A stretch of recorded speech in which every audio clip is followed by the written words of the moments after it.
ಓಂ ಸರ್ವಸ್ಮ ಆತ್ಮನೇ ನಮಃ. ಇದೊಂದು ಸಾಂದರ್ಭಿಕವಾದಂತಹ ಪ್ರವಚನ. ಯಾವುದೇ ಪ್ರವಚನ ಸರಣಿಗೆ ಸಂಬಂಧಿಸಿದಂಥದ್ದಲ್ಲ. ಪಿತೃಪಕ್ಷ ಈಗ ನಡೆದಿದೆ. ಎಲ್ಲರೂ ತಮ್ಮ ತಮ್ಮ ಪಿತೃಗಳನ್ನು ಉದ್ದೇಶಿಸಿ ಭಗವಂತನ ಪ್ರೀತಿಗಾಗಿ ಈ ಮಹಾಲ ಶ್ರಾದ್ದಗಳನ್ನು ಮಾಡುವಂತಹ ಒಂದು ಸಂದರ್ಭ. ಈ ಸಂದರ್ಭದಲ್ಲಿ ಈ ಅಂತ್ಯಕ್ರಿಯೆ, ಶ್ರಾದ್ದ ಇತ್ಯಾದಿಗಳ ಕುರಿತಾಗಿ ಒಬ್ಬರು ಮಾಡಿದಂಥ ಒಂದು ಜಿಜ್ಞಾಸೆಗೆ ಉತ್ತರ ಹೇಳಬೇಕು ಅಂತ ಕಾಣಿಸಿತು. ಅದಕ್ಕಾಗಿ ಇದನ್ನು ಹೇಳ್ತಿದ್ದೇನೆ.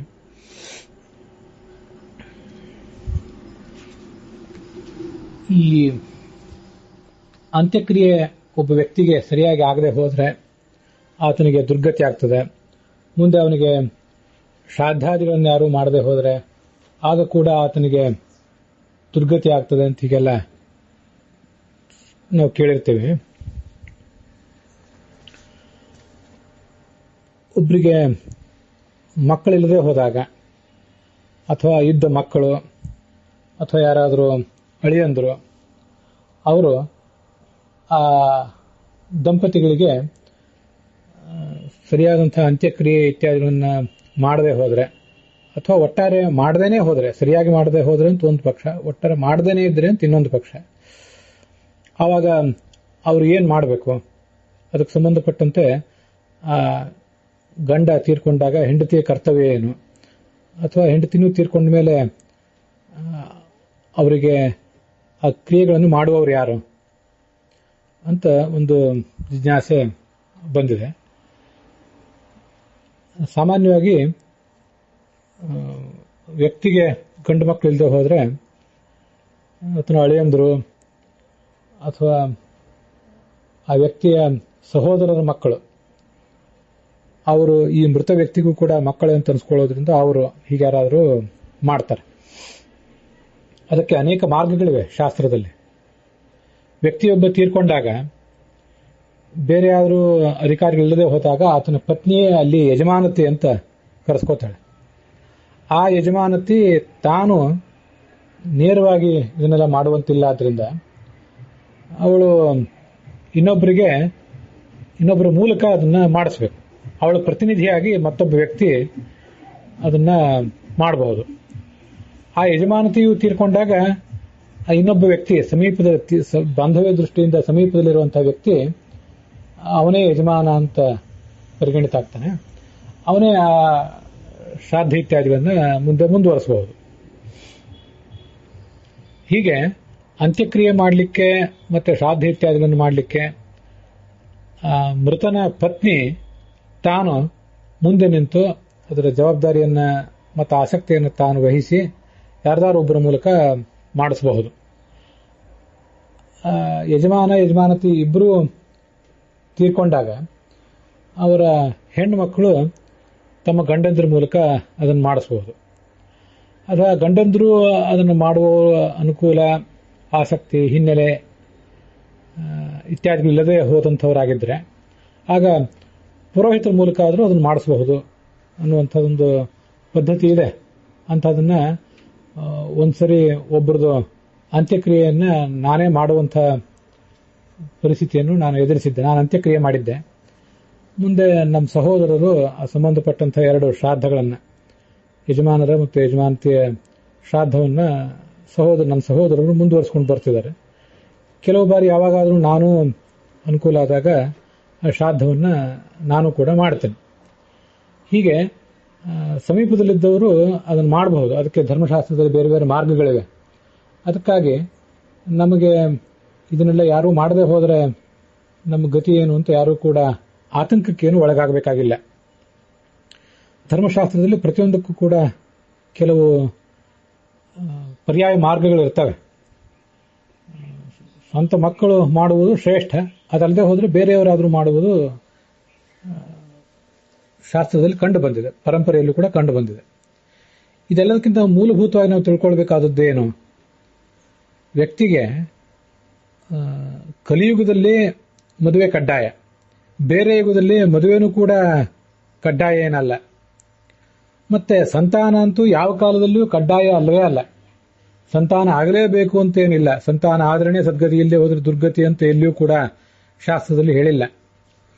ಅಪುತ್ರಸ್ಯ ಗತಿರ್ನಾಸ್ತಿ ಇತ್ಯಾದಿಗಳಿಗೆ ಆಚಾರ್ಯರು ಮಹಾಭಾರತ ತಾತ್ಪರ್ಯ ನಿರ್ಣಯದಲ್ಲಿ ಮತ್ತು ಭಾಗವತ ತಾತ್ಪರ್ಯದಲ್ಲಿ 2 ಸಮಾಧಾನಗಳನ್ನು ಕೊಟ್ಟಿದ್ದಾರೆ. ನಾವು ಅದನ್ನು ಹಿಂದೆ ನೋಡಿದ್ದೇವೆ. ಅದನ್ನು ನೋಡದೇ ಇದ್ದವರ ಗಮನಕ್ಕಾಗಿ ಇದನ್ನ ಈಗ ನಾವು ನೋಡಬೇಕು. ಪಾಂಡು ಮಹಾರಾಜ ಮತ್ತೆ ಕುಂತಿಗೆ ಮಕ್ಕಳಿಲ್ಲದೆ ಹೋದಾಗ ನಮಗೆ ಮಕ್ಕಳಿಲ್ಲ, ಅದರಿಂದ ಸದ್ಗತಿ ಇಲ್ಲ ಅಂತ ಆಯ್ತಲ್ಲ, ನಮಗೆ ಸದ್ಗತಿ ಆಗಬೇಕಾದ್ರೆ ನಾವೇನು ಮಾಡಬೇಕು ಅಂತ ಅವರು ಚಡಪಡಿಸಿದ್ದು ಮಹಾಭಾರತದಲ್ಲಿ ಕಾಣಿಸ್ತದೆ. ವಾಸ್ತವಿಕವಾಗಿ ಅಲ್ಲಿರುವ ಸಂಗತಿ ಏನು ಅನ್ನೋದನ್ನು ಆಚಾರ್ಯ ಹೇಳ್ತಾರೆ. ಆ ಪಾಂಡು ಮಹಾರಾಜ ಮತ್ತೆ ಆತನ ಪತ್ನಿ ಕುಂತಿ ಇಬ್ಬರು ಕೂಡ ಪಾಂಡವರನ್ನ ಜಗತ್ತಿಗೆ ಕೊಡ್ಲಿಕ್ಕೆ ಹುಟ್ಟಿದವರು. ಅವರಿಂದ ವಂಶ ಮುಂದುವರಿಸಬೇಕಾದ್ದು ಅವ್ರ ಕರ್ತವ್ಯ ಆಗಿತ್ತು. ಆದ್ರಿಂದ ಅವರು ತಮ್ಮ ವಂಶವನ್ನು ಮುಂದುವರಿಸುವುದು ಹೇಗೆ ಅಂತ ಆಲೋಚನೆ ಮಾಡಿದರು. ಇದು ಅವರಿಗೆ ಸಂತಾನ ಅನ್ನೋದು ಅತ್ಯಗತ್ಯ ಆಗಿತ್ತು. ನಿರ್ದಿಷ್ಟವಾಗಿ ಆ ಕೇಸಿನಲ್ಲಿ ಸಂತಾನ ಇಲ್ಲದೆ ಹೋದ್ರೆ ಸದ್ಗತಿ ಆಗೋದಿಲ್ಲ ಅಂತ ಅವರಿಗಿತ್ತು. ಪ್ರತಿಯೊಬ್ಬರಿಗೂ ಕೂಡ ಸಂತಾನ ಇಲ್ಲದೆ ಹೋದ್ರೆ ಸದ್ಗತಿ ಆಗೋದಿಲ್ಲ ಅಂತ ಏನಿಲ್ಲ. ನಮ್ದು ಯಾರ್ದು ಸೂರ್ಯವಂಶವೂ ಏನಲ್ಲ, ಚಂದ್ರವಂಶವೂ ಏನಲ್ಲ. ಅದರಿಂದ ಸಂತಾನ ಆಗದೆ ಹೋದ ಸದ್ಗತಿ ಇಲ್ಲ ಅನ್ನೋದನ್ನ ನಾವು ಮರ್ತು ಬಿಡಬೇಕು.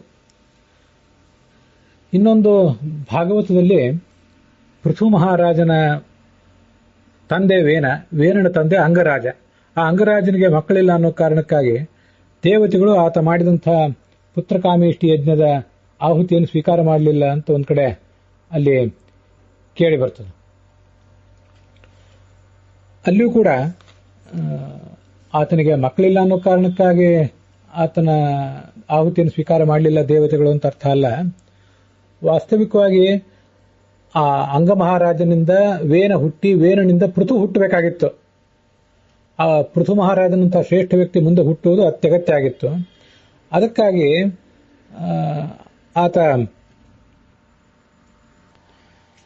ಅಂಗರಾಜ ಒಂದು ಬೇರೆ ಯಜ್ಞ ಮಾಡಿದಾಗ ದೇವತೆಗಳಲ್ಲಿ ಆಹುತಿ ಸ್ವೀಕಾರ ಮಾಡಲಿಲ್ಲ. ಅವನು ಪುತ್ರಕಾಮೇಷ್ಟಿಯನ್ನೇ ಮಾಡಲಿ, ಆಗ ಅವನಿಗೆ ಅಂಗರಾಜ ಹುಟ್ಟುತ್ತಾನೆ, ಅಂಗನಿಂದ ಮುಂದೆ ವೇನ ಹುಟ್ಟುತ್ತಾನೆ ಅನ್ನುವುದು ಆ ದೇವತೆಗಳ ಅಭಿಪ್ರಾಯ ಆಗಿತ್ತು.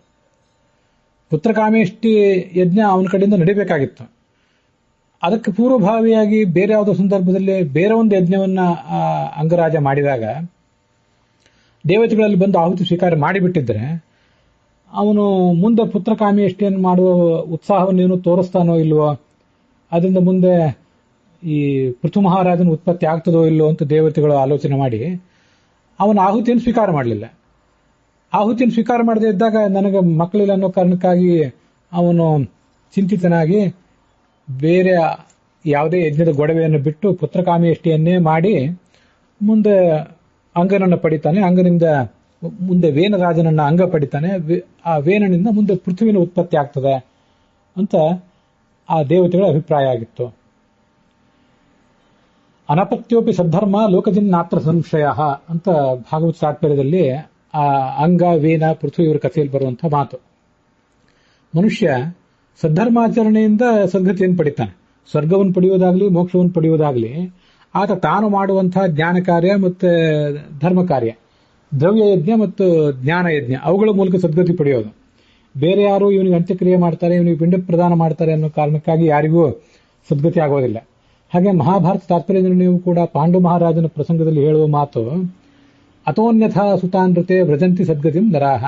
ಮಕ್ಕಳಿಲ್ಲದೆ ಹೋದ್ರೂ ಕೂಡ ಸದ್ಗತಿ ಆಗಬಹುದು ಯಾರಿಗೂ ಅಂತ ಆಚಾರ್ಯ ಸ್ಪಷ್ಟವಾಗಿ ಹೇಳಿದ್ದಾರೆ. ಜ್ಞಾನೇನ ಅಮೃತಿ ಭವತಿ. ಮನುಷ್ಯ ತಾನು ಯಾವ ವರ್ಣ ಯಾವ ಆಶ್ರಮದಲ್ಲಿ ಇರ್ತಾನೆ ಅದಕ್ಕೆ ತಕ್ಕಂತೆ ಕರ್ಮಗಳನ್ನು ಮಾಡುವುದು ಅವನ ಕರ್ತವ್ಯ. ಅದನ್ನು ಮಾಡ್ತಾ ಹೋದವನಿಗೆ ಕರ್ಮಣ ಜ್ಞಾನ ಮಾತನ್ವತಿ ಜ್ಞಾನೇನ ಅಮೃತಿ ಭವತಿ. ಹೀಗೆ ಕರ್ಮ ಮಾಡಿ ಜ್ಞಾನದಿಂದ ಆತನಿಗೆ ಸ್ವರ್ಗ ಆಗಲಿ ಅಥವಾ ಮೋಕ್ಷ ಆಗಲಿ ಆಗೋದು. ಯಾರಿಗೂ ಕೇವಲ ತಾವು ಯಾವ ಜ್ಞಾನ ಕಾರ್ಯ ಮತ್ತೆ ಧರ್ಮ ಕಾರ್ಯ ಏನನ್ನೂ ಮಾಡದೆ ಹೋದ್ರೂ ಕೇವಲ ಸಂತಾನ ಇದೆ, ಗಂಡು ಸಂತಾನ ಇದೆ ಅನ್ನೋ ಕಾರಣಕ್ಕಾಗಿ ಯಾರಿಗೂ ಏನೂ ಸದ್ಗತಿ ಎಂದು ಆಗೋದಿಲ್ಲ. ಆದ್ರಿಂದ ಮಕ್ಕಳು ಇಲ್ಲದೆ ಹೋದ್ರೆ ಸದ್ಗತಿ ಇಲ್ಲ ಅನ್ನುವ ಭ್ರಮೆಯನ್ನ ಸ್ಪಷ್ಟವಾಗಿ ನಾವು ಪರಿಹಾರ ಮಾಡಿಕೊಳ್ಬೇಕು. ಮತ್ತೆ ಅದರಲ್ಲಿಯೂ ಗಂಡು ಸಂತಾನವೇ ಬೇಕು ಅಂತ ಶಾಸ್ತ್ರ ಎಲ್ಲೂ ಕೂಡ ಹೇಳಿಲ್ಲ. ಮಗ ಇದ್ರೆ ಅವನು ತನ್ನ ಕರ್ತವ್ಯವನ್ನು ಮಾಡ್ತಾನೆ, ಅವನು ಇಲ್ಲದೆ ಹೋದ್ರೆ ಮತ್ತೆ ಅಳಿಯಂದ್ರು ಅಥವಾ ಅಣ್ಣ ತಮ್ಮಂದ್ರು ಮಕ್ಕಳು ಯಾರಾದ್ರೂ ಒಬ್ರು ಮಾಡ್ತಾರೆ. ಅದರಿಂದ ಗಂಡು ಸಂತಾನಕ್ಕಾಗಿ ಅಪಹಪಿಸುವುದು ಕೂಡ ಶಾಸ್ತ್ರ ದೃಷ್ಟಿಯಿಂದ ಸಮ್ಮತ ಏನಲ್ಲ. ಇವೆರಡನ್ನು ಇಷ್ಟು ಸಂಗತಿಗಳನ್ನ ಸಂತಾನವೇ ತೀರಾ ಅಗತ್ಯ ಅಂತ ಏನಿಲ್ಲ, ಗಂಡು ಸಂತಾನವೇ ಅಗತ್ಯ ಅಂತ ಏನಿಲ್ಲ, ಮದುವೆಯೇ ಅಗತ್ಯ ಅಂತ ಏನಿಲ್ಲ. ಆದರೆ ಈ ಕಲಿಯುಗದಲ್ಲಿ ಮದುವೆ ಮಾಡ್ಕೊಳ್ಳದೆ ಇದ್ರೆ ಅದರಿಂದ ಆತ ವ್ಯಕ್ತಿ ತಾನು ಭ್ರಷ್ಟನಾಗಿ ಉಳಿದವರನ್ನು ಕೂಡ ಭ್ರಷ್ಟರನ್ನಾಗಿಸುವಂತಹ ಸಾಧ್ಯತೆ ಇರ್ತದೆ. ಅದಕ್ಕಾಗಿ ಅವನು ಮದುವೆ ಮಾಡ್ಕೊಳ್ಳೇಬೇಕು ಅಂತ ಅವನಿಗೊಂದು ವಿಧಾನ ಮಾಡಿದ್ದಾರೆ. ಮದುವೆ ಮಾಡ್ಕೊಂಡ ಮೇಲೆ ಒಬ್ಬ ವ್ಯಕ್ತಿ ಈ ಜಗತ್ತಿನಲ್ಲಿ ಹುಟ್ಟು ಬಂದಿದ್ದಾನೆ ಅಂದಮೇಲೆ ಅವನು ಮಗ ಆಗಿ ಹುಟ್ಟಿದ್ದಾನೆ, ಮುಂದೆ ತಾನು ಗಂಡ ಅಥವಾ ಹೆಂಡತಿ ಆಗಬೇಕು, ಮುಂದೆ ತಂದೆ ಆಗಬೇಕು, ಮತ್ತೆ ಆತ ಅಜ್ಜ ಅಂತ ಅನ್ಸ್ಕೋಬೇಕು, ಅಜ್ಜಿ ಅಂತ ಅನ್ಸ್ಕೋಬೇಕು. ಇಷ್ಟೆಲ್ಲ ಆದ್ರೆ ಅವನಿಗೊಂದು ಪರಿಪೂರ್ಣವಾದಂತಹ ಜೀವನ ನಡೆಸಲಿಕ್ಕೆ ಸಾಧ್ಯ. ಇಲ್ಲದೆ ಹೋದ್ರೆ ನಮ್ಮಂಥವರಿಗೆ ಸಾಮಾನ್ಯರಿಗೆ ಕೇವಲ ಭಗವಂತನಲ್ಲಿ ಮಗ್ನವಾದ ಜೀವನ ನಡೆಸೋದು ಕಷ್ಟ. ಎಲ್ಲಾ ಥರದ ಮುಖಗಳನ್ನು ಜೀವಮಾನದಲ್ಲಿ ಕಂಡ್ರೆ, ಲೌಕಿಕವಾದ ಮುಖಗಳನ್ನೆಲ್ಲ ನಾವು ಕಂಡ್ರೆ ಒಂದಿಷ್ಟು ನಮಗೆ ಈ ಶಾಸ್ತ್ರದ ಕಡೆಗೆ, ಅಧ್ಯಾತ್ಮದ ಕಡೆಗೆ ಮನಸ್ಸು ಬರ್ಲಿಕ್ಕೆ ಸಾಧ್ಯ. ಪೂರ್ಣವಾಗಿ ಭಗವಂತನಲ್ಲೇ ಮಗ್ನವಾದಂತಹ ಮನಸ್ಸುಳ್ಳವರಿಗೆ ಮದುವೆಯೂ ಬೇಕಾಗಿಲ್ಲ, ಮತ್ತೆ ಸಂತಾನವೂ ಬೇಕಾಗಿಲ್ಲ, ಗಂಡು ಸಂತಾನ ಅಂತೂ ಬೇಕಾಗಿಯೇ ಇಲ್ಲ. ಜನಸಾಮಾನ್ಯರಾದವರಿಗೆ ಇವೆಲ್ಲ ಕೆಲವು ಕೊರತೆಗಳಾಗಿಬಿಡ್ತವೆ. ಮಾನಸಿಕವಾದ ಕೊರತೆಗಳು, ದೈಹಿಕವಾದ ಕೊರತೆಗಳಾಗಿ ಅವರನ್ನ ಕಾಡ್ತವೆ ಒಂದಲ್ಲ ಒಂದು ಕಾಲದಲ್ಲಿ. ಅದಕ್ಕಾಗಿ ಆತ ಜೀವನದ ಎಲ್ಲಾ ಮುಖಗಳನ್ನು, ಮನುಷ್ಯ ಕುಟುಂಬದ ಎಲ್ಲಾ ಮುಖಗಳನ್ನು, ಸಮಾಜದ ಎಲ್ಲಾ ಮುಖಗಳನ್ನು ಕೂಡ ಅವನು ನೋಡಬೇಕು ಅಂತ ಅದರ ಅಭಿಪ್ರಾಯ. ಅದಕ್ಕಾಗಿ ಈ ಥರ ಶಾಸ್ತ್ರದಲ್ಲಿ ಹೇಳಿದ್ದಾರೆ. ಈ ಒಬ್ಬ ವ್ಯಕ್ತಿಗೆ ಅಂತ್ಯಕ್ರಿಯೆ ಸರಿಯಾಗಿ ನಡೆಯದೆ ಹೋದ್ರೆ ಅಥವಾ ಶ್ರಾದ್ದ ಸರಿಯಾಗಿ ನಡೆಯದೆ ಹೋದ್ರೆ ಆತನಿಗೆ ಎಲ್ಲೋ ದುರ್ಗತಿ ಆಗ್ತದೆ, ಮತ್ತೇನೋ ಮುಂದಿನ ಗತಿಗಳಿಗೆ ತೊಂದರೆ ಆಗ್ತದೆ ಅಂತ ಹೀಗೆಲ್ಲ ಕೇಳಿ ಬರ್ತದಲ್ಲ. ವಾಸ್ತವಿಕವಾಗಿ ಅದು ಏನು ಉಚಿತ ಅಲ್ಲ. ಈ ಮನುಷ್ಯನಿಗೆ ಯಾವುದಾದ್ರೂ ದುರ್ಗತಿ ಆಗುವುದು, ತಾತ್ಕಾಲಿಕವಾದ ದುರ್ಗತಿ ಆಗುವುದು ಇತ್ಯಾದಿಗಳು ಏನೇ ಇವೆಯಲ್ಲ, ಅವೆಲ್ಲಕ್ಕೂ ಕೂಡ ಕಾರಣ ಏನು? ಪ್ರತಿಯೊಂದಕ್ಕೂ ಕೂಡ ಕಾರಣ ಅವನೇ ಈ ಹಿಂದಿನ ಜನ್ಮದಲ್ಲಿ ಯಾವುದೋ ಮಾಡಿದಂಥ ಕೆಲವು ದುಷ್ಕೃತ್ಯಗಳು ಅಥವಾ ಕರ್ತವ್ಯ ಭ್ರಷ್ಟತೆಗಳು. ಅಂತಹ ಭ್ರಷ್ಟತೆಗಳಿಂದಾಗಿ ಈ ತರ ಆಗೋದು ಅವರಿಗೆಲ್ಲರಿಗೂ ಕೂಡ. ತಾನೇನೋ ಮಾಡಿದ ತಪ್ಪುಗಳಿಂದಾಗಿ ತನಗೆ ದುರ್ಗತಿ ಆಗೋದು. ಇನ್ಯಾರೋ ಅಂತ್ಯಕ್ರಿಯೆ ಮಾಡಲಿಲ್ಲ ಮತ್ತೆ ಶ್ರಾದ್ದ ಮಾಡಲಿಲ್ಲ ಅನ್ನೋ ಕಾರಣಕ್ಕಾಗಿ ಯಾರಿಗೂ ಏನೂ ದುರ್ಗತಿ ಆಗೋದಿಲ್ಲ. ಪ್ರತಿಯೊಬ್ಬರಿಗೂ ತಮ್ಮ ತಮ್ಮ ಪ್ರಾರಬ್ಧ ಕರ್ಮವೇ ಸುಖ ಮತ್ತು ದುಃಖಗಳಿಗೆ ಕಾರಣ ಆಗ್ತದೆ. ಆದರೆ ಆ ಮೃತನಾದ ವ್ಯಕ್ತಿಯನ್ನು ಕುರಿತಾಗಿ ಅಂತ್ಯಕ್ರಿಯೆ ಮತ್ತು ಶ್ರಾದ್ದಗಳನ್ನು ಮಾಡುವುದು ಅವನ ಮುಂದಿನ ಉತ್ತರಾಧಿಕಾರಿಗಳಿಗೆ ಕರ್ತವ್ಯ. ಅವರು ಅದನ್ನು ಮಾಡದೆ ಹೋದರೆ ಅವರಿಗೆ ಪಾಪವಿದೆ. ಯಜ್ಞೋ ದಾನಂ ತಪಶ್ಚೈವ ನಿತ್ಯಾಜ್ಯಂ ಕಾರ್ಯಮೇವ ತತ್. ಪ್ರತಿಯೊಬ್ಬನೂ ಕೂಡ ಅಂತಹ ಎಲ್ಲ ಕಾರ್ಯಗಳನ್ನು ತಾನು ಮಾಡಬೇಕಾದ ಕರ್ತವ್ಯಗಳನ್ನು ಮಾಡಲೇಬೇಕು. ಅವನಿಗದು ಕರ್ತವ್ಯ, ಉತ್ತರಾಧಿಕಾರಿಗೆ. ಈ ಮರಣಿಸಿದ ವ್ಯಕ್ತಿಗೆ ಅದರಿಂದ ಅವನು ಧಾರ್ಮಿಕನಾಗಿದ್ರೆ, ತಾನು ಜೀವಮಾನದಲ್ಲಿ ಶ್ರೇಷ್ಠ ಧಾರ್ಮಿಕನಾಗಿ ದ್ರವ್ಯ ಯಜ್ಞ ಜ್ಞಾನ ಯಜ್ಞಗಳಲ್ಲಿ ತೊಡಗಿ ಬದುಕಿದ್ರೆ ಅವನಿಗೆ ಏನೂ ಹಾನಿ ಆಗೋದೇ ಇಲ್ಲ. ಹಾನಿ ಆಗುವುದಿದ್ರೂ ಅವನದೇ ಆದ ಪ್ರಾರಬ್ಧ ಕರ್ಮಗಳಿಂದ ಆಗ್ತದೆ. ಕೆಲವು ಬಾರಿ ಕದಾಚಿತ್ ಈ ಜ್ಞಾನಿಗೂ ಕೂಡ ತಾನು ಜೀವಮಾನದಲ್ಲಿ ಬದುಕಿದ್ದಾಗ ಬೇಕಾದಷ್ಟು ಧರ್ಮ ಕಾರ್ಯಗಳನ್ನು ಮಾಡಿದರೂ ಕೂಡ ಅವನಿಗೆ ಇತರರು ಮಾಡುವಂತಹ ಅಂತ್ಯಕ್ರಿಯೆಗಳು, ಶ್ರಾದ್ದಗಳು, ಅವನನ್ನು ಉದ್ದೇಶಿಸಿ ಮಾಡುವಂತಹ ಧರ್ಮ ಕಾರ್ಯಗಳು ಇವು ಸಹಾಯಕ ಆಗ್ತವೆ. ಕೆಲವು ಬಾರಿ ಆಗೋದಿಲ್ಲ ಅಂತಲ್ಲ. ಆದರೂ ವ್ಯಕ್ತಿಯ ಮೂಲ ಧರ್ಮವೇ, ಆತ ಮಾಡುವಂಥ ಧರ್ಮವೇ ಆತನನ್ನು ಕಾಪಾಡೋದು. ಇದಕ್ಕೆ ಸಂಬಂಧಪಟ್ಟಂತೆ ಗೋವಿಂದಾಚಾರ್ಯರು ಒಂದು ಕಥೆ ಹೇಳ್ತಾ ಇದ್ರು. ಅದನ್ನ ಇಲ್ಲಿ ಹಿಂದೆನೂ ಒಂದೆರಡು ಬಾರಿ ಪ್ರಸಂಗದಲ್ಲಿ ಹೇಳಿದ್ದೆ. ಈಗ ಅದನ್ನ ಇಲ್ಲಿ ನೆನಪಿಸ್ಕೋಬೇಕು ಅಂತ ಅನಿಸ್ತದೆ. ಒಬ್ರು ಗೋವಿಂದಾಚಾರ್ಯರಿಗೆ ಹೇಳಿಕೊಂಡಂತಹ ತಮ್ಮದು ಅನುಭವ. ಒಬ್ಬ ಬ್ರಾಹ್ಮಣ ವಿದ್ವಾಂಸರೇ, ವೇದ ವಿದ್ವಾಂಸರೇ, ಉಡುಪಿ ಕಡೆಯವರು, ಅವರು ಮರಣಿಸಿದರು. ಮುಂದೆ ಆ ಮರಣಿಸಿದ ವ್ಯಕ್ತಿಯ ಮಗ, ಅವನ ಕಾಲದಲ್ಲೂ ವಿಶೇಷ ಏನಾಗಲಿಲ್ಲ. ಮೊಮ್ಮಗನ ಕಾಲದಲ್ಲಿ ಒಂದು ಬಾರಿ ಇಂಥದೊಂದು ಘಟನೆ ನಡೀತಂತೆ. ಆ ಮೊಮ್ಮಗನ ಹೆಂಡತಿ ಅವರು ತೀರಾ ಯಾವುದೇ ಜ್ಞಾನ ಇಲ್ಲದೆ ಇರುವಂಥ, ಹೆಚ್ಚೇನು ಓದದೇ ಇರುವಂಥ ಒಬ್ಬ ಸಾಮಾನ್ಯ ಮಹಿಳೆ ಅವರು, ಆ ಮೊಮ್ಮಗನ ಹೆಂಡತಿ. ಅವರು ಒಂದೊಮ್ಮೆ ತುಂಬಾ ವಿಚಿತ್ರವಾಗಿ ಮಾತಾಡ್ಲಿಕ್ಕೆ ಶುರು ಮಾಡಿದ್ರಂತೆ ಆ ಹೆಣ್ಮಗಳು, ಮಹಿಳೆ. ಏನ್ ಹೇಳಿದ್ರು ಅವರು? ನಾನು ಯಾರಂತ ಗೊತ್ತಾಯ್ತೇನೋ, ನಾರಾಯಣ ಅಂದ್ರು ಅಂತೆ ತನ್ನ ಗಂಡನಿಗೆ. ನಾರಾಯಣ ಅಂದ್ರೆ ಆ ಮೊಮ್ಮಗ. ಇವರಿಗೆ ಏನು ಹೆಂಡತಿ ನನ್ನ ನಾರಾಯಣ ಅಂತ ಕರಿತಾ ಇದ್ದಾಳಲ್ಲ ಅಂತ ಆಶ್ಚರ್ಯ. ಗೊತ್ತಾಗ್ಲಿಲ್ವಾ ಅಂತ ಕೇಳಿದಂತೆ. ಆಗ ಅವರಿಗೆ ಆ ಹೆಂಡತಿ ಮಾತನಾಡುವ ಧ್ವನಿ ಇತ್ಯಾದಿ ಏನೋ ಕ್ರಮದಿಂದ ಅಥವಾ ಆ ಹೆಂಡತಿಯೇ ಹೆಚ್ಚು ವಿವರಿಸಿ ಹೇಳಿದ ಮೇಲೆ ಗೊತ್ತಾಯ್ತು. ನಾನು ನಿನ್ನ ಅಜ್ಜ ಅಂತ ಹೇಳಿದ್ಲಂತೆ ಆ ಹೆಂಡತಿ.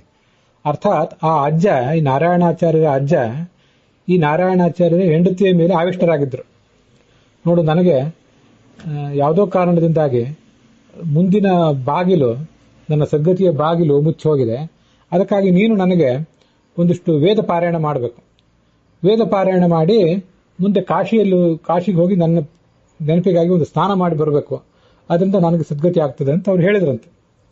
ಆ ಪ್ರಕಾರ ಈ ನಾರಾಯಣಾಚಾರ್ಯರು ಪ್ರತಿನಿತ್ಯ ತಾವು ಆ ಹೆಂಡತಿಯನ್ನು ಕೂಡಿಸ್ಕೊಂಡು ವೇದ ಪಾರಾಯಣ ಮಾಡ್ತಾ ಇದ್ರು. ಆ ಸಂದರ್ಭಕ್ಕೆ ಸರಿಯಾಗಿ ಆ ನಾರಾಯಣಾಚಾರ್ಯರ ಅಜ್ಜ ಈ ಹೆಂಡತಿಯಲ್ಲಿ ಆವಿಷ್ಟರಾಗಿ ವೇದ ಪಾರಾಯಣ ಎಲ್ಲ ಕೇಳ್ತಿದ್ರಂತೆ. ಮತ್ತೆ ಒಂದು ಬಾರಿಯಲ್ಲಿ ವೇದದಲ್ಲಿ ರಕ್ಷೋಘ್ನ ಸೂಕ್ತ ಅಂತ ಒಂದು ಸೂಕ್ತ ಬಂದಾಗ, ಆ ರಕ್ಷೋಘ್ನ ಸೂಕ್ತವನ್ನು ನನ್ನ ಎದುರಿಗೆ ಹೇಳಬೇಡ, ನಾನು ಈಗ ಭೌತವಾದ ನಿನ್ನಂತೆ ಈ ಪಾಂಚಭೌತಿಕವಾದ ಶರೀರದಲ್ಲಿಲ್ಲ, ವಾಯವ್ಯ ಶರೀರದಲ್ಲಿದ್ದೇನೆ. ನನಗೆ ಆ ರಕ್ಷೋಘ್ನ ಸೂಕ್ತವನ್ನು ಕೇಳಿ ಇಲ್ಲಿ ನಿಲ್ಲಿಕ್ಕಾಗೋದಿಲ್ಲ. ಭೂತಗಳು, ಪ್ರೇತಗಳು ಇತ್ಯಾದಿಗಳನ್ನು ಓಡಿಸಿಬಿಡ್ತದೆ ಆ ರಕ್ಷೋಘ್ನ ಸೂಕ್ತ. ಅದಕ್ಕಾಗಿ ನಾನಿರುವಾಗ ಅದನ್ನು ಹೇಳಬೇಡ ಅಂದ್ಲಂತೆ ಆ ಹೆಂಡತಿ. ಅರ್ಥಾತ್ ಹೆಂಡತಿಯೊಳಗೆ ಆವಿಷ್ಟರಾದಂತಹ ಆ ಅಜ್ಜ. ಇವರು ರಕ್ಷೋಘ್ನ ಸೂಕ್ತವೊಂದನ್ನು ಬಿಟ್ಟು ಉಳಿದನ್ನೆಲ್ಲ ಪಾರಾಯಣ ಮಾಡಿದರು. ಪಾರಾಯಣ ಎಲ್ಲ ಮುಗಿದ ಮೇಲೆ ಕಾಶಿಗೆ ಹೋಗಿ ಅಲ್ಲಿ ಸ್ನಾನ ಮಾಡಿ ಕೂಡ ಬಂದರು. ಇದೆಲ್ಲ ಆದ ಮೇಲೆ ಆಯಿತು, ನನ್ನದೆಲ್ಲವೂ ಮುಗಿದಿದೆ, ನನಗೆ ಸಮಾಧಾನ ಆಗಿದೆ, ವೇದ ಪಾರಾಯಣವನ್ನು ನೀನು ಮಾಡಿದ್ದಿ, ಕಾಶಿಗೆ ಹೋಗಿ ಸ್ನಾನನೂ ಮಾಡಿ ಬಂದಿದ್ದಿ, ಇನ್ನು ನಾನು ಹೋಗಿ ಬರ್ತೀನಿ ಅಂತ ಅವರು ಹೊರಟೋದ್ರಂತ ಆ ಅಜ್ಜ. ಮತ್ತೊಂದು ಆ ಹೆಂಡತಿಯ ಮೇಲೆ ಅವರು ಕಾಣಿಸಿಕೊಂಡದ್ದಿಲ್ಲ.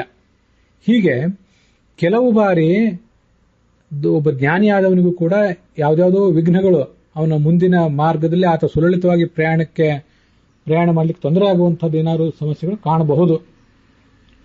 ಆದರೆ ಅವೇನಿದ್ರೂ ಅವೆಲ್ಲವೂ ಕೂಡ ಆತ ಸ್ವಯಂ ಮಾಡಿಕೊಂಡಂತಹ ಅಪರಾಧಗಳಿಂದಲೇ ಆಗಿರ್ತವೆ ಹೊರತು ಇನ್ನೊಬ್ಬರ ಅಂತ್ಯಕ್ರಿಯೆ ಮಾಡಲಿಲ್ಲ, ಹೊರತು ಯಾರೋ ಶ್ರಾದ್ದ ಮಾಡಲಿಲ್ಲ ಅನ್ನೋದು ಯಾವುದು ಕೂಡ ಕಾರಣ ಆಗೋದಿಲ್ಲ.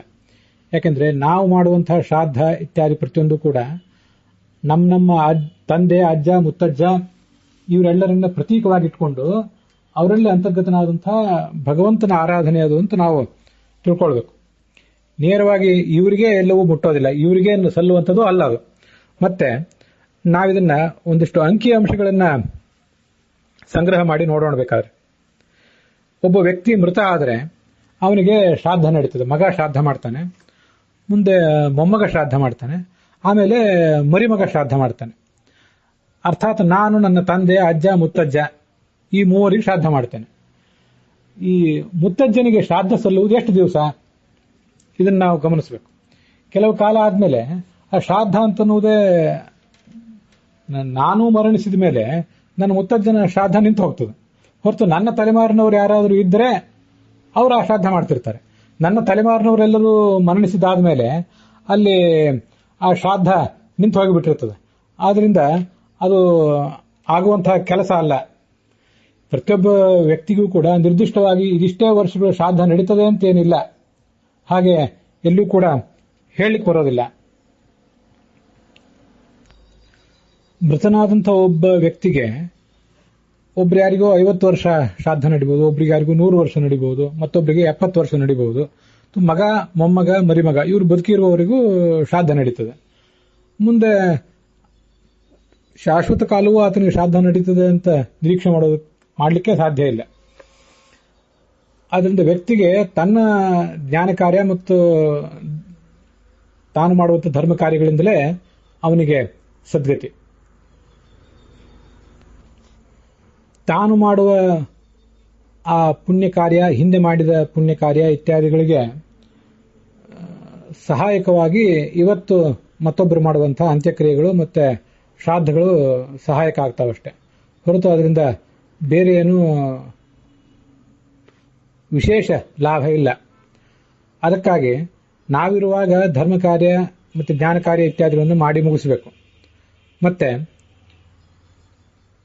ತಮ್ಮ ನಂತರ ಯಾರಾದರೂ ಈ ಎಲ್ಲ ಕಾರ್ಯಗಳನ್ನು ಮಾಡ್ತಾರೋ ಇಲ್ವೋ ಅಂತ ಯಾರಿಗಾದರೂ ಸಂಶಯವಿದ್ದರೆ ಅಂಥವರು ಕೆಲವು ದಾನಗಳನ್ನ, ನಾನು ಮರಣಿಸಿದ ಮೇಲೆ ನನ್ನ ಮಗ ನನ್ನ ಕುರಿತಾಗಿ ನನ್ನ ಸದ್ಗತಿಗಾಗಿ ಏನು ಕೆಲವು ದಾನಗಳನ್ನು ಮಾಡಬೇಕು ಅಂತ ಕೆಲವು ದಾನಗಳನ್ನ ನಾವು ಇದ್ದಾಗಲೇ ಮಾಡಿಕೊಂಡು ಬಿಡೋದು ಒಳ್ಳೆಯದು.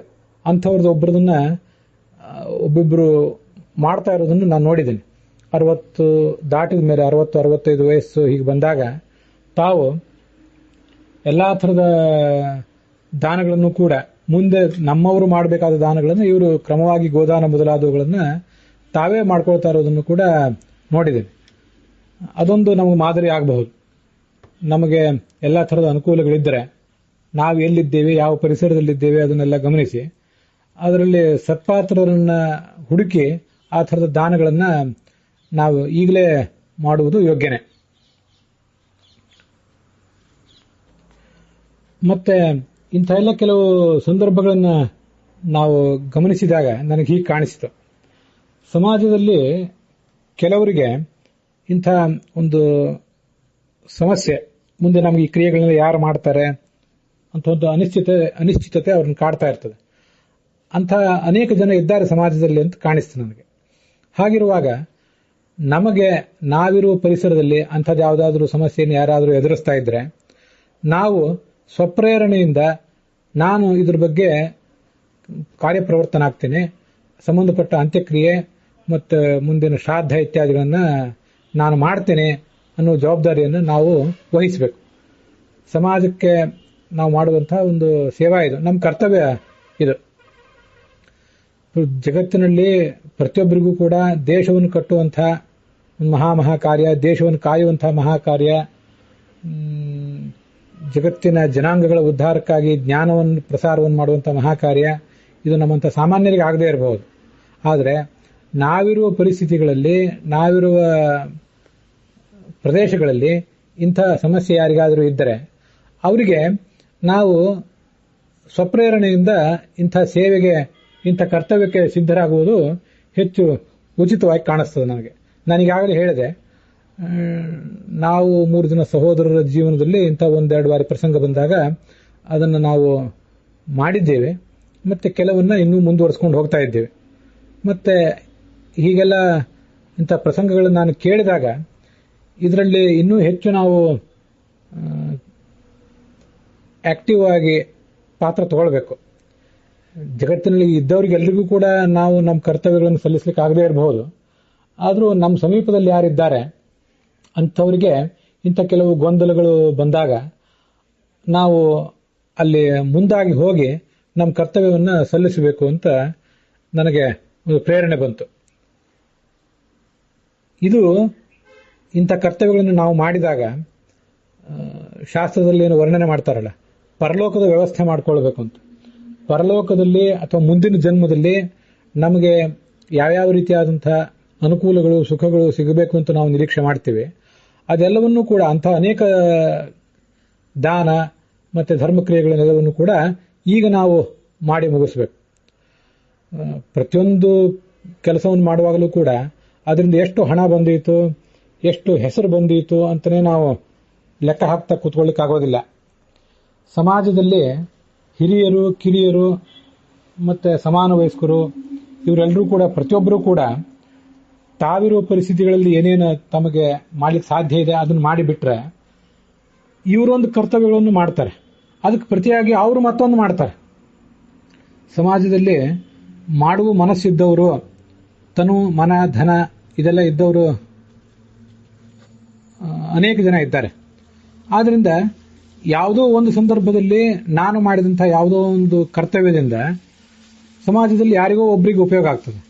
ಅದಕ್ಕೆ ಪ್ರತಿಯಾಗಿ ಅವರು ಮಾಡಿದಂತಹ ಮತ್ತೊಂದು ಕ್ರಿಯೆಯಿಂದ ಇನ್ನೊಬ್ಬರಿಗೂ ಕೂಡ ಉಪಯೋಗ ಆಗ್ತದೆ. ಅವರಿಂದಲೂ ಸಮಾಜಕ್ಕೆ ಯಾವುದೋ ಒಂದು ರೀತಿಯಿಂದ ಏನೋ ಒಂದು ಸಲ್ಲುತ್ತದೆ. ಯಾರು ಯಾವುದನ್ನು ಹಾಗೆ ಪುಕ್ಕಟೆಯಾಗಿ ಮಾಡಿಸ್ಕೋತಾರೆ ಅಂತ ನಾವು ಹೇಳಲಿಕ್ಕೆ ಬರೋದಿಲ್ಲ. ಮತ್ತೆ ಜಗತ್ತಿನ ನಿಯಮಗಳ ಪ್ರಕಾರ, ಪರಮಾತ್ಮನ ಇಚ್ಛೆಯ ಪ್ರಕಾರ ಯಾವ ಸಂಗತಿಯೂ ಕೂಡ ಪುಕ್ಕಟೆಯಾಗಿ ಎಲ್ಲೂ ಸಿಗೋದಿಲ್ಲ. ನಾವು ಏನನ್ನು ಕೊಟ್ಟಿರ್ತೇವೋ ಅದನ್ನೇ ಪಡಿತೇವೆ, ಮತ್ತೆ ಏನನ್ನು ಈಗ ಕೊಡ್ತೇವೋ ಅದನ್ನೇ ಮುಂದೆ ಪಡಿತೇವೆ. ಈಗೇನು ಕೊಡೋದಿಲ್ಲ ಅದೆಲ್ಲವೂ ಮತ್ತೆ ಡ್ಯೂ ಆಗಿ ಉಳಿತದೆ. ಯಾವುದ್ಯಾವುದೋ ಸಂದರ್ಭದಲ್ಲಿ ನಾವೀಗ ಮಾಡದೆ ಉಳಿದಂಥದ್ದು ಮುಂದೆ ಇನ್ನೊಬ್ಬರಿಗೆ ಮಾಡುವಂಥ ಒಂದು ಪ್ರಸಂಗ ಬರಬಹುದು. ಅದ್ರ ಬಗ್ಗೆ ನಮ್ದೊಂದು ಎಚ್ಚರ ಇರಬೇಕು. ಹೀಗೆ ಒಟ್ಟಾರೆ ಸಮಾಜದ ಸದಸ್ಯರಲ್ಲಿ ಕೊಡುವ ಮತ್ತೆ ತೆಗೆದುಕೊಳ್ಳುವ ಕ್ರಿಯೆ ಪರಸ್ಪರ ವಿನಿಮಯ ಆಗಿ ಅದರಿಂದ ಧಾರ್ಮಿಕ ವಾತಾವರಣ ಸಮಾಜದಲ್ಲಿ ಮುಂದುವರಿಯಲಿಕ್ಕೆ ಸಾಧ್ಯ. ನಾವಿರುವಾಗಲೇ ನಮ್ಮ ಗಂಡು ಮಕ್ಕಳಿಗೆ ಹೆಣ್ಣು ಮಕ್ಕಳಿಗೆ ಧರ್ಮ ಯಾವುದು ಅಧರ್ಮ ಯಾವುದು ಅನ್ನೋದನ್ನ ಸ್ಪಷ್ಟವಾಗಿ ಕಲಿಸಿಕೊಡಬೇಕು. ಮತ್ತೆ ಧರ್ಮವನ್ನು ಪರಿತ್ಯಜಿಸುವುದರಿಂದ ಆಗುವಂತಹ ಹಾನಿಗಳ ಬಗ್ಗೆ ಅವರಿಗೆ ಆಯಾ ಕಾಲಕ್ಕೆ ಯಾವ ರೀತಿಯಾಗಿ ಉಚಿತವಾಗಿ ಹೇಳಬೇಕೋ ಆ ರೀತಿಯಾಗಿ ಹೇಳುವಂತಹ ಒಂದು ಪ್ರಯತ್ನವನ್ನು ಕೂಡ ನಾವು ಮಾಡಬೇಕು. ಕೆಲವು ಬಾರಿ ನಾವು ಯಾವ ಪ್ರಯತ್ನಗಳನ್ನು ಮಾಡದೇ ಇರುವುದರಿಂದ ಇಂಥ ಸಮಸ್ಯೆಗಳನ್ನು ಎದುರಿಸಬೇಕಾಗ್ತದೆ, ಇಲ್ಲ ಅಂತಲ್ಲ. ಅನೇಕ ಬಾರಿ ನಾವು ಈ ಎಲ್ಲ ಪ್ರಯತ್ನಗಳನ್ನು ಮಾಡಿಯೂ ಕೂಡ ಮನುಷ್ಯನ ಪ್ರಾರಬ್ಧ ಕರ್ಮ ಇತ್ಯಾದಿಗಳ ಕಾರಣದಿಂದಾಗಿ ಏನೇನೋ ಇಂಥ ಸಮಸ್ಯೆಗಳು ನಮ್ಮೆಲ್ಲ ಪ್ರಯತ್ನಗಳ ಹೊರತಾಗಿಯೂ ಕೂಡ ಇಂಥ ಅನೇಕ ಸಮಸ್ಯೆಗಳು ಕಾಣಬಹುದು. ಆದರೂ ನಮ್ಮ ಪ್ರಯತ್ನವನ್ನು ನಾವು ಮಾಡುವುದು ಯೋಗ್ಯ. ಕೆಲವರು ನನಗೆ ಪರಿಚಿತರಿದ್ದಾರೆ. ಅವರು ತಾವಿರುವಂತಹ ಊರಿನಲ್ಲಿ ಯಾರದೇ ಮನೆಯಲ್ಲಿ ಮರಣ ಇತ್ಯಾದಿಗಳೇನೇ ಆದರೂ ಅಲ್ಲೆಲ್ಲ ಹೋಗಿ ಒಂದಿಷ್ಟು ಏನಾದರೂ ಸೇವಾ ಇತ್ಯಾದಿಗಳನ್ನ ಮಾಡಿ ಬರ್ತಾರೆ. ಅನೇಕ ಜನ ಅವರಿಗೆ ಕರೀತಾರೆ, ಇವರನ್ನೇ ಕರೀತಾರೆ. ನೀವು ನಮ್ಮ ಸಹೋದರರಂತೆ ಇದ್ದೀರಿ, ಒಡ ಹುಟ್ಟಿದವರು ಅಲ್ಲದೆ ಇರಬಹುದು, ಆದರೂ ನೀವು ಒಡ ಹುಟ್ಟಿದವರಂತೆ ಇದ್ದೀರಿ, ನೀವು ಮಾಡಿದಂತಹ ಸಹಾಯವನ್ನು ಮರೀಲಿಕ್ಕಾಗೋದಿಲ್ಲ ಅಂತ ಅವ್ರು ಮಾಡಿದಂಥ ತತ್ಕಾಲದ ನೆರವನ್ನ ಸ್ಮರಿಸ್ಕೋತಾರೆ. ಅಂಥವರಿಂದ ನಾವೊಂದು ಪ್ರೇರಣೆ ಪಡ್ಕೊಳ್ಬೇಕು. ಮತ್ತೆ ಅಂಥವರ ಸಂಖ್ಯೆ ಸಮಾಜದಲ್ಲಿ ಹೆಚ್ಚಾಗಬೇಕು. ಅಂತೂ ನಾವಿರುವ ಪರಿಸ್ಥಿತಿಗಳಲ್ಲಿ, ನಾವಿರುವ ಹಿನ್ನೆಲೆಯಲ್ಲಿ ನಮಗೆ ಏನು ಮಾಡಲಿಕ್ಕೆ ಅಧಿಕಾರ ಇದೆ, ಯಾವುದು ಮಾಡುವುದು ಉಚಿತ ಆಗ್ತದೆ ಅಂತ ಅನ್ನೋದನ್ನು ಗಮನಿಸಿ ಯಾವುದೇ ಸಂಕೋಚ ಇಲ್ಲದೇನೆ ಅಂಥ ಕರ್ತವ್ಯಗಳನ್ನು ನಾವು ಮಾಡಿ ಮುಗಿಸಬೇಕು.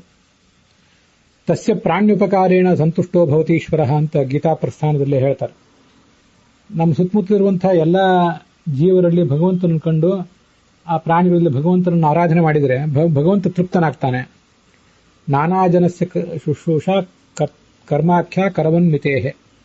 ಭಗವಂತನಿಗೆ ನಾವು ಒಂದು ಟ್ಯಾಕ್ಸ್ ಕೊಡ್ತೇವೆ, ಡ್ಯೂಟಿ ಕೊಡ್ತೇವೆ. ಸಮಾಜದಲ್ಲಿ ಸರ್ಕಾರಕ್ಕೆ ನಾವು ಕೊಡ್ತೇವೆ. ಆ ಸರ್ಕಾರಕ್ಕೆ ಹೇಗೆ ಡ್ಯೂಟಿ ಕೊಡ್ತೇವೋ, ಟ್ಯಾಕ್ಸ್ ಕಟ್ತೇವೋ, ಹಾಗೆ ನಾನಾ ಜನರ ಶುಶ್ರೂಷ ಮಾಡುವುದೇನಿದೆ ನಮಗೆ ಸಾಧ್ಯವಾದಂಥ ಒಂದು ಶುಶ್ರೂಷ, ಅದನ್ನು ನಾವು ಮಾಡುವುದು ನಾವು ಈ ಸಮಾಜದ ಎಲ್ಲ ಸದಸ್ಯರಲ್ಲಿಯೂ ಅಂತರ್ಗತನಾದಂತಹ ಭಗವಂತನಿಗೆ ಕೊಡುವಂತಹ ಒಂದು ಟ್ಯಾಕ್ಸ್ ಅಂತ ತಿಳಿಬೇಕು.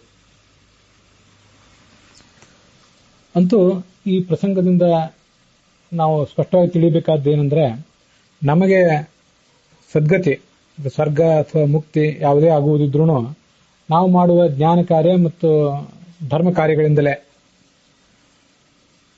ಅದರಲ್ಲಿ ಪ್ರಧಾನವಾದಂತಹ ಪಾಲು. ಮತ್ತೆ ಇನ್ನೊಬ್ಬರು ಮಾಡುವ ಶ್ರಾದ್ದ ಇತ್ಯಾದಿಗಳಿಂದ ಒಂದು ಸ್ವಲ್ಪ ಮಟ್ಟಿಗೆ ಸಹಾಯಕ ಆದೀತು. ನಮಗೇನಾದರೂ ದುರ್ಗತಿ ಆಗುವುದಿದ್ರೂ ಹಿಂದೆ ನಾವು ಮಾಡಿದ ದುಷ್ಕರ್ಮಗಳಿಂದಲೇ, ಇವತ್ತು ನಾವು ಮಾಡುವ ದುಷ್ಕರ್ಮಗಳಿಂದಲೇ ನಮಗೆ ಮುಂದೆ ಕೂಡ ದುರ್ಗತಿ ಆಗೋದು. ಇದನ್ನು ನಾವು ಮನವರಿಕೆ ಮಾಡಿಕೊಳ್ಬೇಕು. ಹಾಗಿರುವುದರಿಂದ ಈಗ ನಮಗೆ ದೊರೆತಿರುವ ಅನುಕೂಲಗಳನ್ನು ಉಪಯೋಗ ಮಾಡಿಕೊಂಡು ಜ್ಞಾನ ಯಜ್ಞ ಮತ್ತು ದ್ರವ್ಯ ಯಜ್ಞಗಳಲ್ಲಿ ನಾವು ತೊಡಗಬೇಕು. ಮತ್ತೆ ಯಾವ ಥರದ ದಾನಗಳನ್ನು ನಾವೆಲ್ಲವೂ ಮಾಡಲಿಕ್ಕೆ ಸಾಧ್ಯವೋ ಅಷ್ಟೆಲ್ಲ ಥರದ ದಾನಗಳನ್ನು ಕೂಡ ನಾವು ಇರುವಾಗಲೇ ಮಾಡಿ ಮುಗಿಸಬೇಕು. ಹಾಗೆ ಧಾರ್ಮಿಕವಾಗಿ ಬದುಕಿದವನಿಗೆ ಯಾವುದೇ ರೀತಿಯಾದಂತಹ ಆತಂಕವೂ ಕೂಡ ಇರೋದಿಲ್ಲ, ಆತಂಕ ಪಡಬೇಕಾಗಿಲ್ಲ. ಇದು ಶಾಸ್ತ್ರ ಸಿದ್ಧವಾದಂಥ ಸಂಗತಿ. ನರಾಣಾಂಚ ಸುರಾಣಾಂಚ ಗತಿರೇಕೋ ಜನಾರ್ದನ ಅಂತ ಭಾಗವತ ಬೃಹದಾರಣ್ಯಕ ಭಾಷ್ಯದಲ್ಲಿ ಆಚಾರ್ಯ ಒಂದು ಮಾತು ಹೇಳ್ತಾರೆ. ಈ ಜಗತ್ತಿನಲ್ಲಿ ಯಾರೂ ಯಾರಿಗೂ ಶ್ರಾದ್ದವನ್ನು ಮಾಡಿಯೋ ಮತ್ತು ಪಿಂಡ ಪ್ರದಾನವನ್ನು ಮಾಡಿಯೋ ಯಾರು ಯಾರನ್ನು ಉದ್ಧರಿಸುವುದು ಸಾಧ್ಯ ಇಲ್ಲ. ಗೃಹಸ್ಥಾಂತರ್ಗತೋ ವಿಷ್ಣು ಯಜ್ಞೇ ದೇವಾಶ್ರಯೋ ಭವೇತ್. ಸ್ವಾಧ್ಯಾಯೇ ಋಷಿ ಸಂಸ್ಮೃತ್ಯ ಋಷೀಣಾಂ ಆಶ್ರಯಶ್ಚ ಸಹ. ಸ್ವಾಧ್ಯಾಯಾತ್ ಶ್ರಾದ್ದತಶ್ಚೈವ ಪಿತॄಣಾಂ ಅನ್ನದಾನತಃ ಮನುಷ್ಯಾದೇಹ ಅತೋ ವೇತ್ತಿ ಏವಂ ಸತತಂ ಗೃಹಿ. ಎಲ್ಲಾ ಗೃಹಸ್ಥರಲ್ಲಿ ಭಗವಂತ ಇದ್ದಾನೆ. ಅವನು ಗೃಹಸ್ಥರ ಮೂಲಕ ಯಜ್ಞ ಮಾಡಿಸಿ ದೇವತೆಗಳನ್ನ ತೃಪ್ತರನ್ನಾಗಿ ಮಾಡ್ತಾನೆ. ವೇದಾಧ್ಯಯನ ಕಾಲದಲ್ಲಿ ಬ್ರಹ್ಮಯಜ್ಞದಲ್ಲಿ ಋಷಿಗಳ ಸ್ಮರಣೆ ಮಾಡಿಸಿ ಆ ಋಷಿಗಳಿಗೂ ತೃಪ್ತಿ ಕೊಡ್ತಾನೆ. ನಾವು ಮಾಡುವ ದೇವತರ್ಪಣದಿಂದ ದೇವತೆಗಳಿಗೆ ತೃಪ್ತಿ ಆಗೋದಿಲ್ಲ, ನಾವು ಮಾಡುವ ಋಷಿ ತರ್ಪಣದಿಂದ ಋಷಿಗಳಿಗೆ ತೃಪ್ತಿ ಆಗೋದಿಲ್ಲ. ನಮ್ಮೊಳಗಿದ್ದು ಭಗವಂತ ಮಾಡಿದ್ರಿಂದ ಆ ದೇವತೆಗಳಿಗೂ ಋಷಿಗಳಿಗೂ ತೃಪ್ತಿ ಆಗುವುದು. ನಮ್ಮೊಳಗಿದ್ದು ಶ್ರಾದ್ದವನ್ನು ಮಾಡಿ ಪಿತೃಗಳಿಗೆ ತೃಪ್ತಿ ಕೊಡ್ತಾನೆ. ನಮ್ಮ ತಂದೆ ಅಜ್ಜ ಮುತ್ತಜ್ಜನಿಗೂ ಮತ್ತೆ ಅಗ್ನಿಶ್ವಾತಾದಿ ಪಿತೃಗಳಿಗೂ ತೃಪ್ತಿ ಕೊಡುವವನು ಅವನೇ. ಅನ್ನ, ನೀರು, ಹುಲ್ಲು ಇತ್ಯಾದಿಗಳನ್ನು ಕೊಟ್ಟು ಪ್ರಾಣಿಗಳಿಗೂ ಆಶ್ರಯ ಕೊಟ್ಟವನು ಅವನೇ. ನರಾಣಾಂಚ ಸುರಾಣಾಂಚ ಗತಿರೇಕೋ ಜನಾರ್ದನ. ಎಲ್ಲ ದೇವತೆಗಳಿಗೂ ಪಿತೃದೇವತೆಗಳಿಗೂ ಮನುಷ್ಯರಿಗೂ ಭಗವಂತ ಒಬ್ಬನೇ ಆಶ್ರಯ. ಅವನನ್ನು ಬಿಟ್ಟು ಬೇರೆ ಯಾರು ಆಶ್ರಯರೂ ಇಲ್ಲ. ಆ ಭಗವಂತನನ್ನೇ ಜ್ಞಾನ ಯಜ್ಞ ಮತ್ತು ದ್ರವ್ಯ ಯಜ್ಞಗಳ ಮೂಲಕ ನಾವು ಮಾಡುವ ಕರ್ತವ್ಯಗಳ ಮೂಲಕ ಆರಾಧನೆ ಮಾಡಬೇಕು. ಅಂಥದೊಂದು ಸಂಕಲ್ಪವನ್ನ ನಾವು ಇಂಥ ಒಂದು ಪವಿತ್ರವಾದಂತಹ ಪಿತೃಪಕ್ಷದ ಕಾಲದಲ್ಲಿ ಮಾಡಬೇಕು.